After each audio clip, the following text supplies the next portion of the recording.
I gotta get your segment. Yeah, you can just introduce yourself. All right. And get it in. Yeah. What's up, man? Yo, my name is Inf, the author, you know what I'm saying? Self-published author and everything.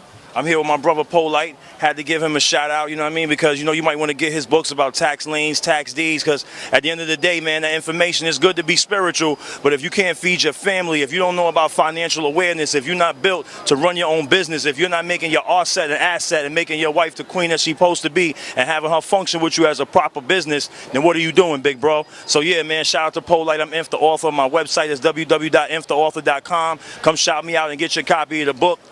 Tabernacle. You already know. So you said you put the information attached and it's worked out for you? Yeah, it's worked out. It's worked out. It's made some bread, you know what I mean? And just basically everything that you taught in your book about how to structure your family, you know what I mean? I have I'm doing a little homeschooling with my kids. They still go to public school, but they get the 90% of the information from me. My wife, she's a hairdresser, so we centralize it. She do the hairdressing, I do the book writing, and we have everything together, you know what I'm saying? We basically run our business out of the house. When I'm running around, somebody buy my book, I ask them, you got locks? So like 7,000 copies. 7,000 copies. Really, I'm at 8,000, but I wait till I get my next shipment to claim the next number. But I'm at 8,000 right now. And, you know, basically I promote my wife, she promotes me, and I got all that from his book. After I read it, I gave it to my wife, and she read it, and we getting it popping like we supposed to be, you know what I'm saying? Appreciate it. Get this man's book. Where can we go to buy your book, my brother? At my website, www.inftheauthor.com or KareemHayes.com, just like it says on the front of my book, KareemHayes.com. Call out Sarnetta, you can easily get my book from him, but I'm always here, man. I just got to shout out Polite, man, because he really helped. Sarnetta really helped. These are the brothers right here, man. So listen, be spiritual as you want. Financial literacy is the key, man. If we can't feed our families, you can't claim that you God when your kid is walking around with bummy sneakers and all that. You can't feed your wife, you can't feed your kid. Create your heaven within your own household first. A lot of dudes is out here preaching, they talking a lot of good stuff, but if you can't create heaven within your household, then what kind of king are you? You know what I mean? So that's it, man. Appreciate you, God. Definitely, man. So we're going to make sure that we get that copy of this book, and we hopefully get deal with our brother on some publications in the future, because we know he ain't going to stop here with this gift. He going to come with some more. So check him out. Sarnetta TV. Siggy Potolo, new album, Mulatto. The House of Consciousness. Just want to say I love Sarnetta TV. And Zach News 102. You make us smile.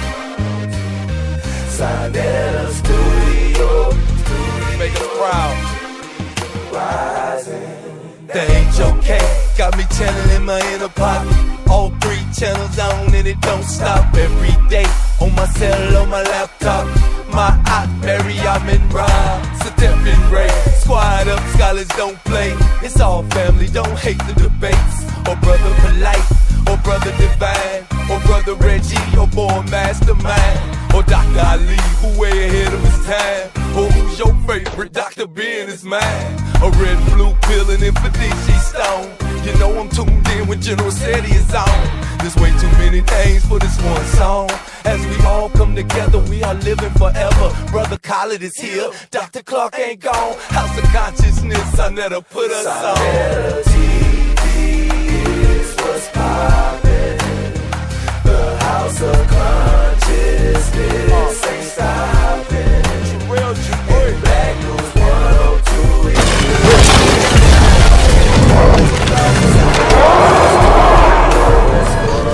This right here for the family.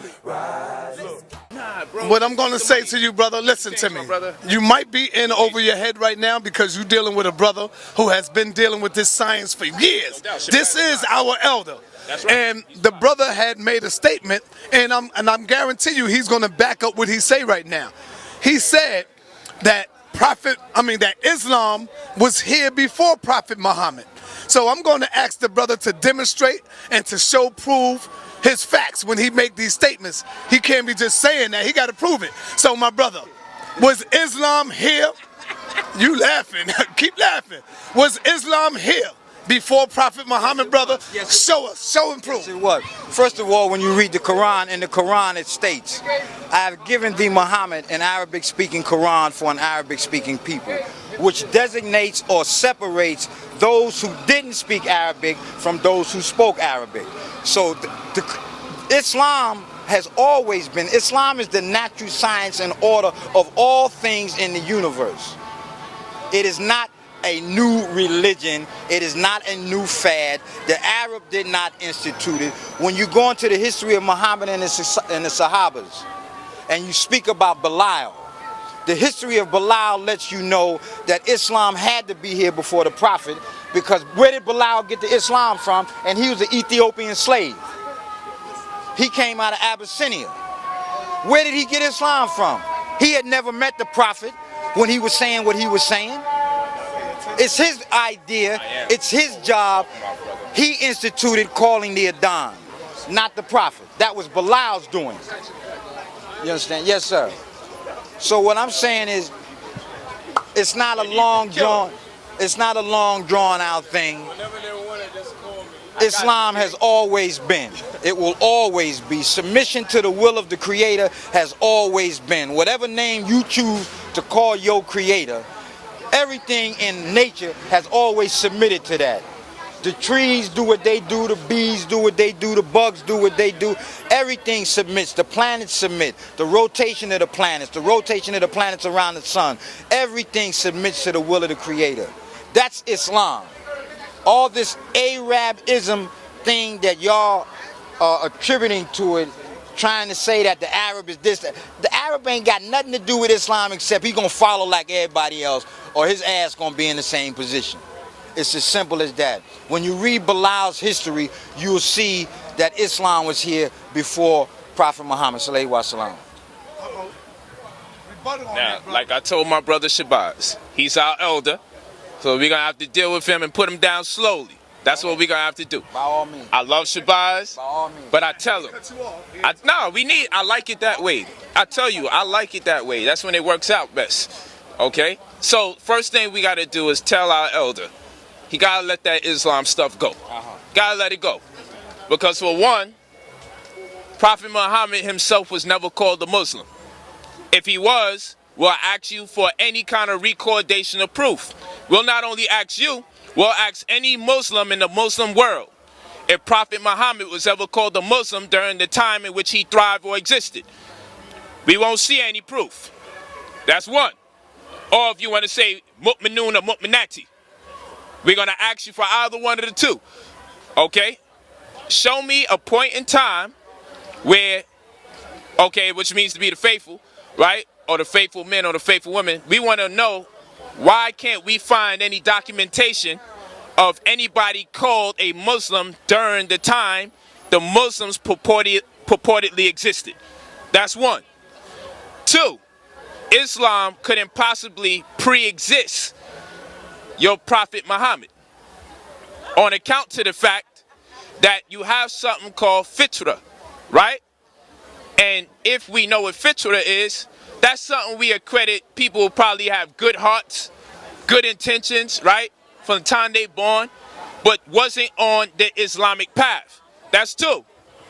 Three, you have what's called the Jahiliyyah period, which is called the period of ignorance by Muslims. The Jahiliyyah period is the period in which Islam didn't exist according to Muslims. They called it the Jahiliyyah period, where they had the 360 idols, until they started bringing in the concept of Tawheed, which is oneness, in which case, if you were one that followed or confided in multiple deities, you will be called a mushrik, and you will be guilty of practicing shirk, which is binding partnership with Allah subhanahu wa ta'ala.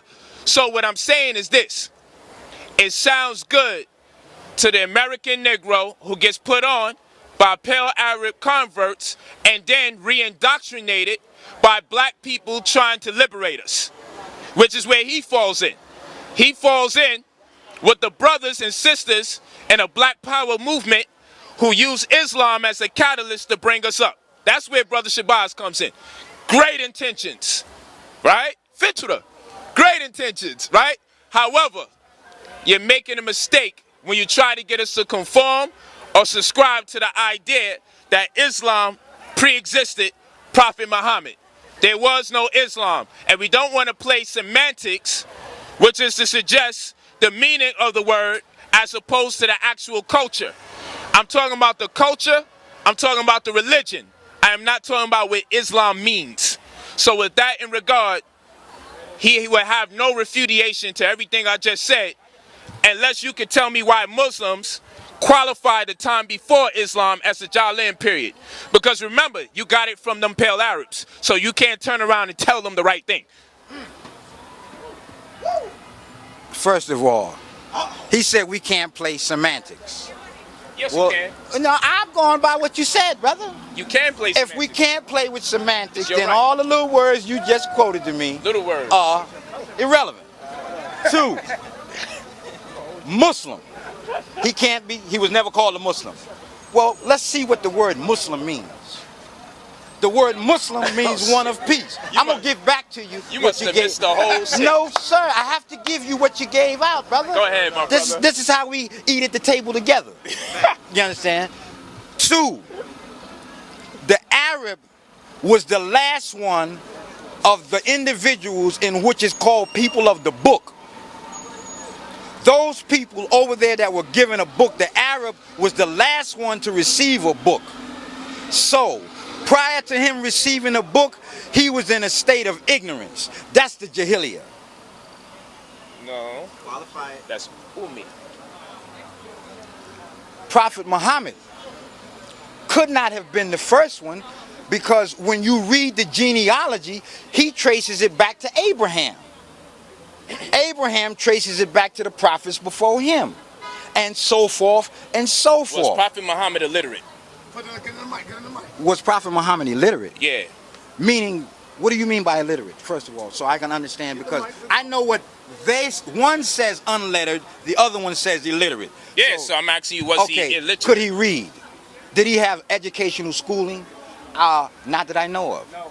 But so did most of those out here walking around, that's standing around here right now, ain't got no real education. Did he But receive the that Quran? don't- Of course he did. Did he receive the Quran with the ability to read? He received the Quran through recitation. The word Quran means to recite.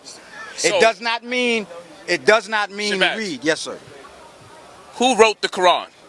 The Quran was not written by Prophet Muhammad. The Quran was written by the Sahabas. Okay. The recitation Did are the Sahabas cool with Prophet Muhammad, or did they have beef with Prophet Muhammad? to my understanding, the Sahabas was his close companions. There were 72 of them.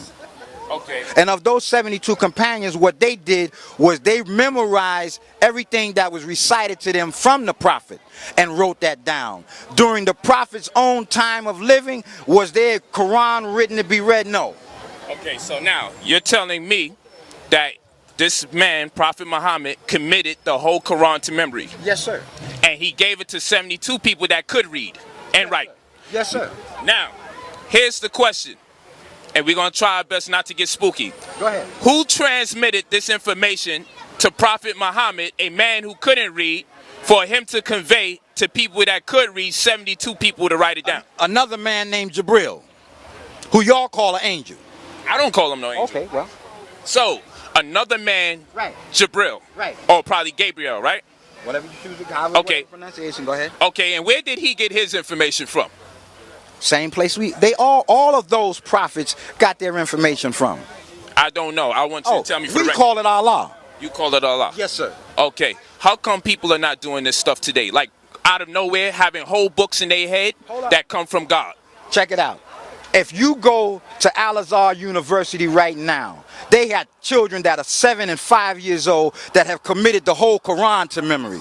The reason why you individuals out here can't remember shit is because you busy reading them goddamn Fed magazines and them other bullshit freak books, so your mind is cluttered with all information. Shit. But I'm quite sure if you took your child as an example and read however many books you have compiled, and played them over in her mind over and over and over again, I'm quite sure your child would memorize all your works. So for us to assume that there is no one in this day that can memorize things, oh brother, Oh, I didn't say that. that's a bad shot. I didn't say that, though. I'm trying to figure out of all people to convey a message to or give a book to, I got to turn and go around town and tell everyone the person that received this book was illiterate. That's what I got to tell you. And when we ask, so where did the illiterate person get the information to process the book? I got to tell you, well, he got it from Jibril. And then when I say, Another man. or another man. Jibril had to be a non-entity. Okay. Because how you're expressing this right now would have the observer assume that Jibril was a non-entity. So I stated Jibril was a man. Okay. It was another man who spoke to a man. And anything you've ever picked up in your life, a man has dictated it to you. Unless you have came up with something new in the cave. Now here's where we are in the quandary. If the people, God picked a man that couldn't read to convey what the book will say to people who can read and write. The problem with that is the man who gave them the message wouldn't even be able to read what he told them to write down. Why would God do something like that? Because the man that was receiving the revelation never wrote nothing down. I told you before. Oh, you might have missed my question. I'm going to ask you again. I don't know how to read. You do. Hold on real quick. God comes up with this plan to give me, the man who doesn't know how to read, information so you can write it. So when I look at it, I can't even tell if you're lying about what I told you. But I don't have. Why would God do that? I don't have to read it through the book because I'm the one that's reciting it to you. Hold on. Let's do this again. You might be missing the question. Okay. Why is God giving somebody information for him to commit to memory so he can give it to 72 people that can read and write if he wouldn't even be able to make a determination if the people wrote down the right stuff himself since he cannot read? Because the people, when he received it and he recited it to the people. He's going to babysit everyone that reads that book when it spreads? Hold up, my brother, you're asking a question. Everybody heard what he was stating. There was nobody in the corner having a private conversation. That's not how that was delivered. Everybody was there and heard what was recited. Every day that same surah was being recited. After that surah, No, we're gonna do it. We're gonna do this real quick. After that surah was recited, each time a surah was revealed, that surah was recited. Okay, let's do this. Do you have an original Quran on you? And tell me why you don't have an original, and how many copies roughly do you think exist? And this will bring me back to the original question. For the same reason why you don't speak your original language. What's that, brother? Because you don't have it. It was not written down for you or for me. I'm not Arab. First of all, I have no idea what you're talking about. I'm not an Arab. So the Quran being read to me in Arabic is not necessary. Oh. Allah tells you that in the Quran. For those of you who study the Quran and read the Quran, Surah Ibrahim, it says, "Know for surety that I, Allah, will raise a messenger from amongst the midst of the people, speaking the language of the people, thereby making the message clear." So there will be no trickery in whether the Arab got his say-so, or the Yemenite got his say-so, or the Pakistani got his say-so. Everybody gonna get the book in their own language. All of the customs that we have over here is so-called black slaves. They didn't start over here in slavery. Them same customs and cultures started before we ever got here. But we brought them here. Okay. But we still understand them in English. No problem. Now, I'll say this. Many of us may not have a CPA, right? Or an accountant. What's one of the main reasons a person gets an accountant? Because he lacks the knowledge of his own self to count and keep track of his own money. This sounds like the right answer to people who don't need an accountant or think they don't. Hold on, my brother, please. Come on, Monk. So, we'll do it like this, okay? To qualify all the data or all of which you accrue from one year to the next, you might be doing so much business, right? You may need an accountant. That's true. But would you suggest someone put their whole life in their accountant's hands? Or should you pay attention to make sure, or maybe get another accountant to cross-reference that accountant? But how come everyone teaches us that we got to know how to read and write and do math so that way when we hire people, they don't fuck us over? You're going to teach us that in one instance. Then you're going to give us Islam and give me an illiterate prophet and then tell us he's going to entrust what they write and he can't even read for himself to make sure they got it right. Does illiterate to you means one who can't know or don't know, or does it mean one who is not formally educated?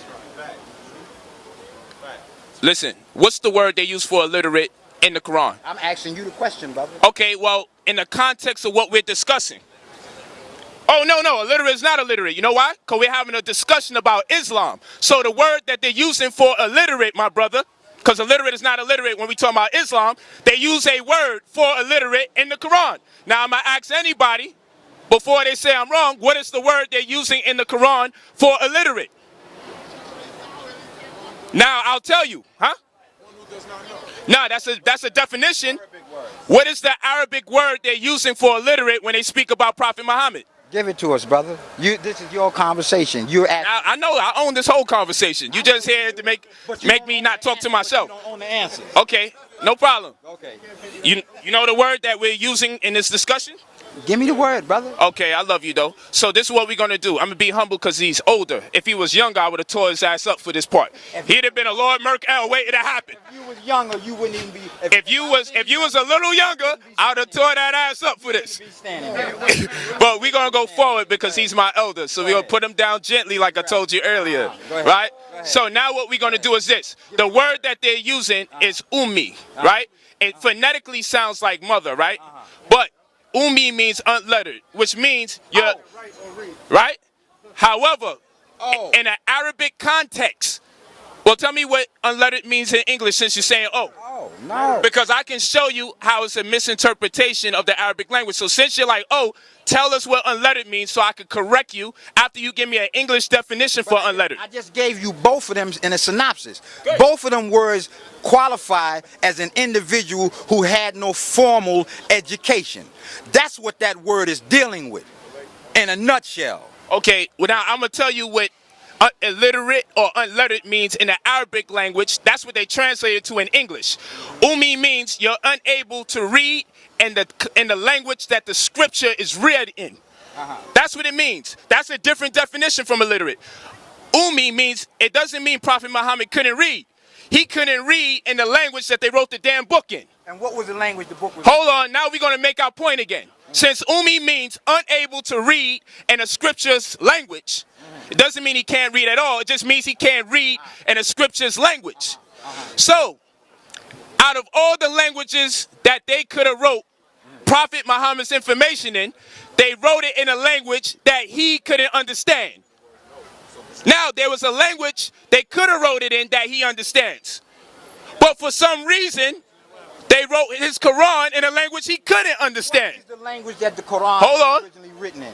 It's written in the Qarashuni, Syriac language using borrowed glyphs or letters from other languages because the Arabic language didn't evolve until 60 years after the Quran was written. It's written in Fusha. Qarashuni. Fusha is classical Arabic, which has diacritical marks. You gotta let me finish so you can learn. And then you can look it up and make sure I'm not making a mistake. Arabic Fusha is classical Arabic. Just like you have the King James Version of the Bible, and they come in with the Shakespearean information to make it more convoluted than it is already in the original language. They did the same thing to Islam. What they did, they wrote it in a classical Arabic, an Arabic that's more sophisticated in one sense than the original Arabic. And then secondly, then they did something to the convenience of people, which is to add diacritical marks to make it easier for people to pronounce the words. So this would tell us that marks were put on top the letters or below the letters in order to get the phonemes right, which is the unit of measure per letter. So why is this important? If the Quran was written in Fusha, which is classical Arabic, you're telling me the Quran was written with modifications to help people learn how to speak before the original language even came? That would make no sense. I'll say it again. The reason why you have Fusha is because in the original Arabic, you wouldn't be able to decipher how to pronounce the words. Because the Arabs didn't speak Fusha. So, you're telling me that the Quran was written not in an original language, but in a language to make it more convenient for other people to read, but Prophet Muhammad still couldn't read that one. Is this making any sense, my brother? Again. Is Fusha the original Arabic? No. Again, the Islam is not tied down to a language. Meaning, That's what I want. All sciences and all knowledges are not limited or tied down to no one language. All these sciences, all these religions, all these knowledges can be understood no matter what language you speaking. How could that be true when we just had a conversation about illiterate and unlettered, but then when we went to the original language, it meant neither one of those two words in English? Illiterate. How could we say language? How could we say the culture? Don't know. Unlettered is one who's not formally educated in a particular. And umi means I just can't read the language a scripture is written in. Now we got 3 definitions. That does not mean I can't know. Again, I told you, it's a recitation. You're caught up in the fact that it was written down. What I'm saying to you is it's a recitation. The Quran is to be recited, No problem. memorized, read over and over again, recited out of your mouth, out of your heart, off your tongue. It is not to be limited to that book. If I speak English and he's speaking Arabic and I say the prayer in English and he say it in Arabic, does that make my prayer less than his? Yes, I'm gonna tell you why. I'm gonna tell you why. That's not It does if someone translates a word out of context because that word is not beholding to the language that you're translating it into. Like in the case of Prophet Muhammad being illiterate in English or unlettered in English. It doesn't equate to what the word means in Arabic where they're taking it from, which is ummi. So that being the case, our soul is in the hands of the translator. And if the man who's conveying the original message cannot read it after it's been translated, then the whole damn book is suspect. But if he if he recited the message to you and explained it to you during his recitation, you should understand it. Why do you That's need not the the book? question. I'm gonna tell you why I need the book. Hold the fuck up. I'm gonna tell you why I need the book that the prophet himself can actually read. And if he can't read the book, I'm only want my information from the prophet. I don't want the info from no one, because as it stands, if we are to take, hold on, real quick, my brother. If we are to say Prophet Muhammad actually got this divine message, right? Then it stands to reason the only person we can get the message from is Prophet Muhammad, because once we write it, he can't read it. So what this means is we're subject to the human nature of people that want to impose their own interpolation on the scripture or the corpus. So what part of that are you not understanding? So whenever you write a book, Yes. whenever you come up with a book, you want us to be at your whim. Nope. Of your interpretation. I ain't say that. That's I ain't say exactly what you just said. I didn't say that. Now I'll just stated it. I'll say this. Oh, I'll say it again so it's not a mistake.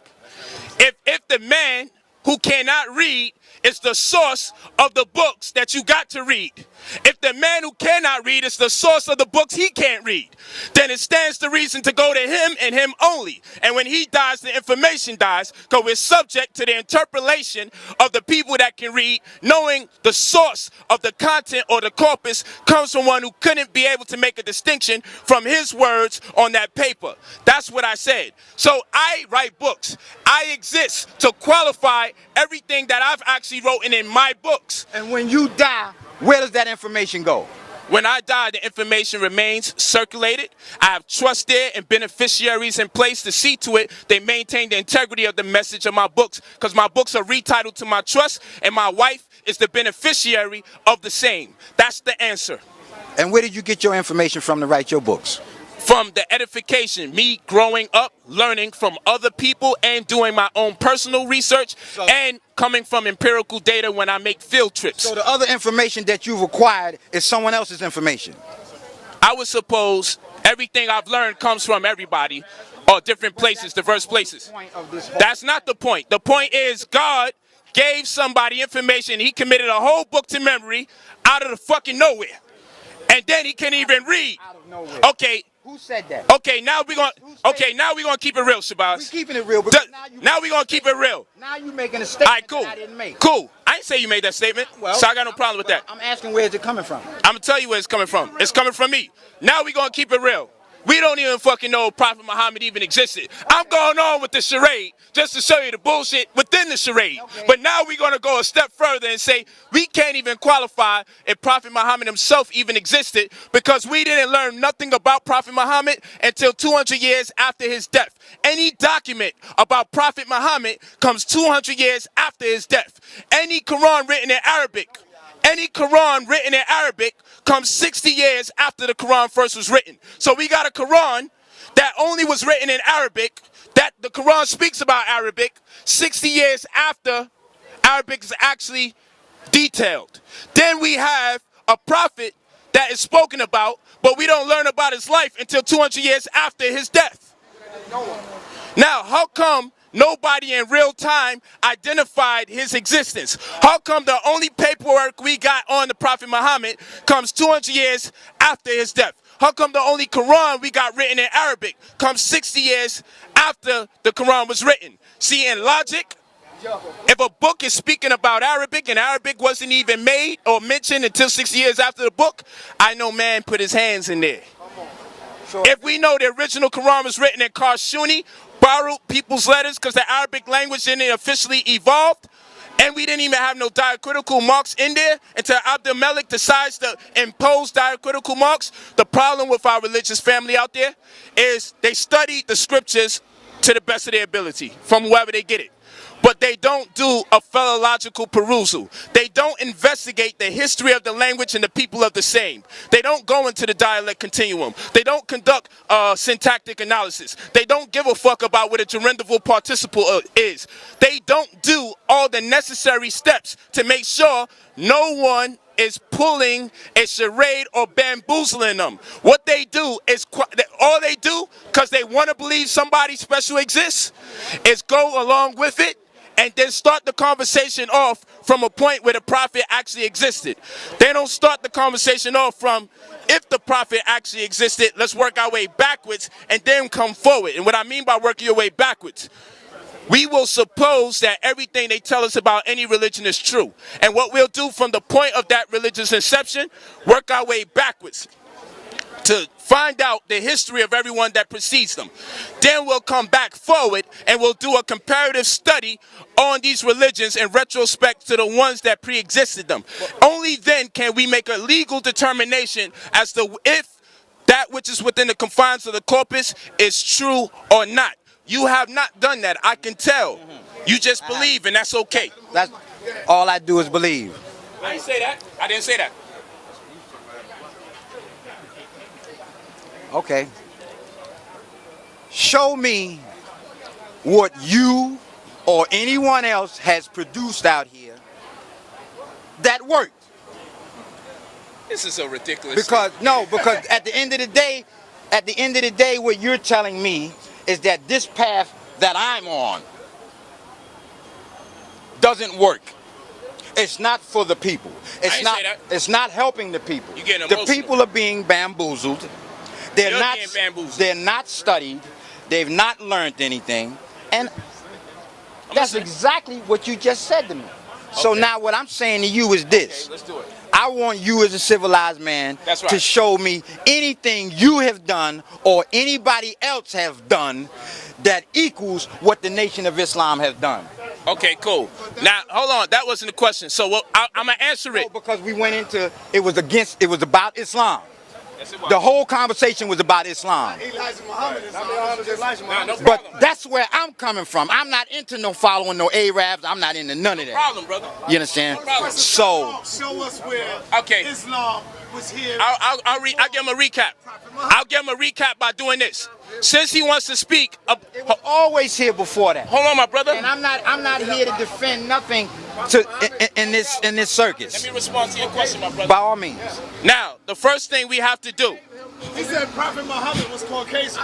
No problem. But the first thing, hold on, my brother. The first thing we must do. Hold on real quick, King. King, hold on real quick. The first thing we must do is realize this.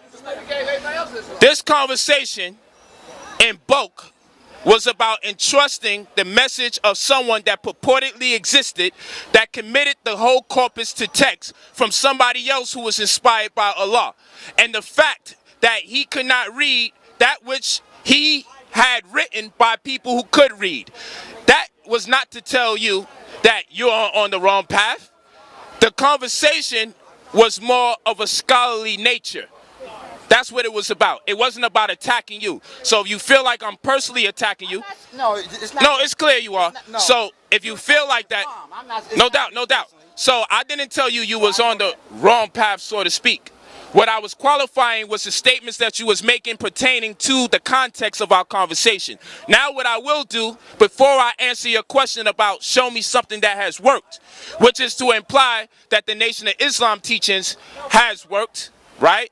In contrast to others, the first thing we'll do, just to chime in on the original conversation, was did Most Honorable Elijah Muhammad read Arabic? No. Most Honorable Elijah Muhammad, could he read Arabic? No. He didn't have to read Arabic. Okay, hold on. No, real fast. What is the book that the Nation of Islam uses? We're not talking about Dianetics and Scientology. Do they not use the Quran? Of course they do. Okay, now hold on, my brother, real quick. An English Quran. No doubt. An English Quran at that. right, that's So, right. and in this case, I can see why they suffix. I can see why they suffix Muhammad to a lot of their names when they come in, because Muhammad couldn't read the original message and the original language his damn self. So the American Negro is just like Muhammad. That's why they add Muhammad to their names, because they themselves can't read the original Quran and the original language. So they have to trust. They have to trust whoever is transmitting the information to them. So when you give credit to Islam, when you give credit to Islam in the name of Most Honorable Elijah Muhammad, you better just give credit to a black man instead of Islam, because he himself wouldn't be able to make a distinction as to what exactly Islam is, because he himself couldn't read it in its original language from the original corpus. So that was a black man who was brilliant, and he deserved the credit of his brilliance, not Islam. That black man used what he can use during the day and time, because, hold on, I'm gonna show you what he used. He used his fucking mind. What, brother? You know exactly what the question is. What did he use? So, okay, show me where in the Quran it teaches you how to have your own Muhammad Farms, your own independent news publication, and your own steakhouse, and your own bean pots. Show me where the Quran teaches you to do that shit. First of all, By schools, show me where the Quran showed you how to set up schools and farms and newspapers and steakhouses. that's evident when you set up a nation.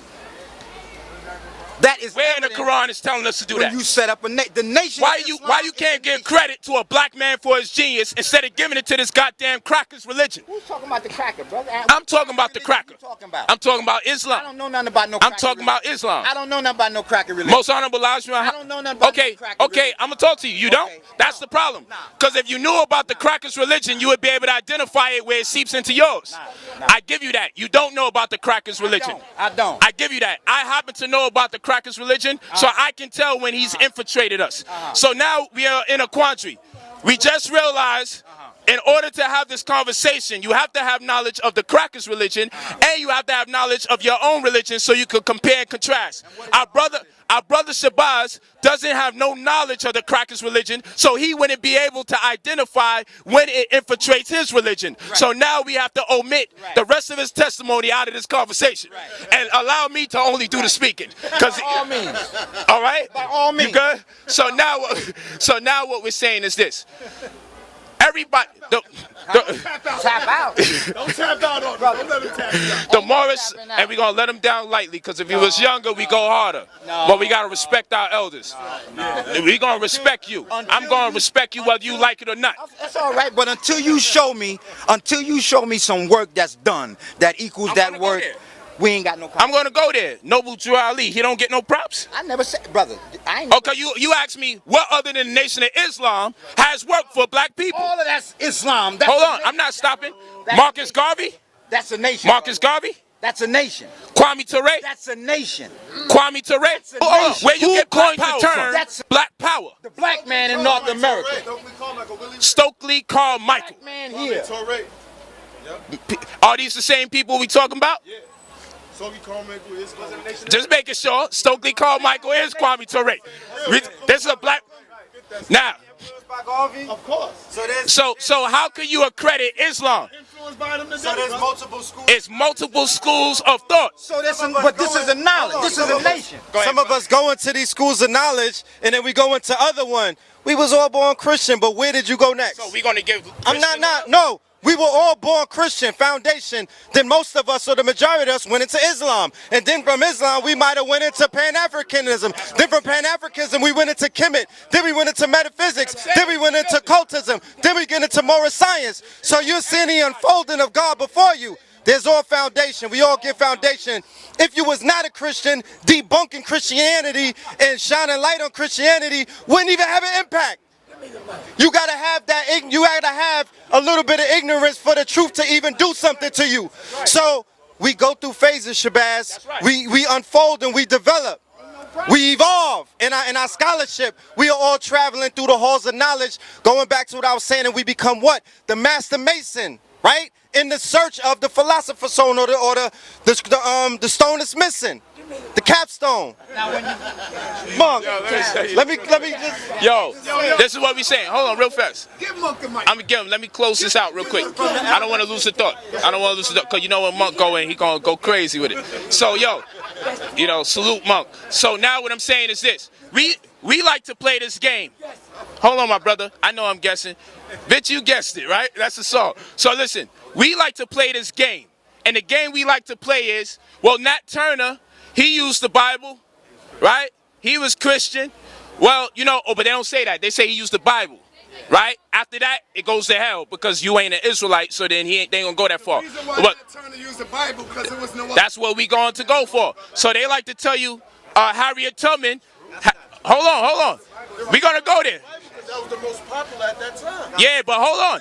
But we got to keep it real here. Keep it real here. All right, let's do it like this. Let's do it like this. There was no Google. It was the only book that the white man allowed you to read, brother. Even if it was other books. They wasn't letting you get no other books. That was the only book, man, so he had to use that as a weapon. And what happens is most of the time, right?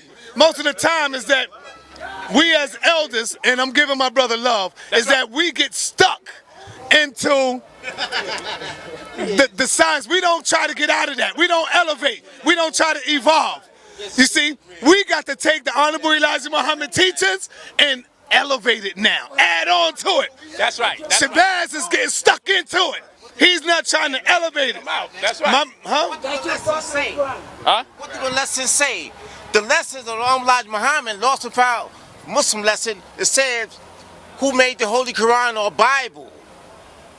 It's speaking about you, but the Quran, it really don't have nothing to do with no paper. The core is the heart. See what I'm saying? So a lot of our leaders had they jump off in Islam. Imam Isa, Sheikh Dawood. Come on, we take all the tools and utilize them. Let me show you something, brother. Let's keep it real. Let's keep it real. Hold on, let's keep it real. What's the #1 reason why the black man chose Islam?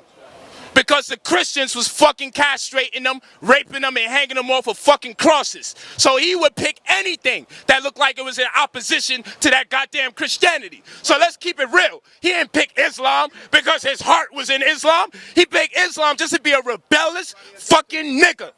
That's why he picked Islam. Because at that time, the Christians, white Christians, were clearly using crosses to emasculate us, to murder us. So we would take anybody else's culture that had any kind of momentum to uplift us when we started raising our literacy. Because we understood, why would we take on the same religion that clearly those who are inspired to persecute us subscribe to? So let's keep it real here. We didn't use Islam because it was in our heart and we was magnetized to Islam. We were being rebellious. That's one. Now two is this. You got to keep it real. Our ancestors didn't have Google. Our ancestors couldn't download PDFs. Our ancestors didn't have Facebook. They didn't have social media like YouTube to look up videos at an instant like you do on Sinetta TV. So there wasn't much books for them to choose from. Just like today, like in slavery, if you go to prison right now, don't you know they took out the educational programs in prison? Now you can't even get a GED in prison now. But guess what you can get in prison? You can get a Bible, a Quran, or a Torah. They don't feel no way. They love the prisoner so fucking much that we're going to take away the education and leave you with the scriptures of monotheism.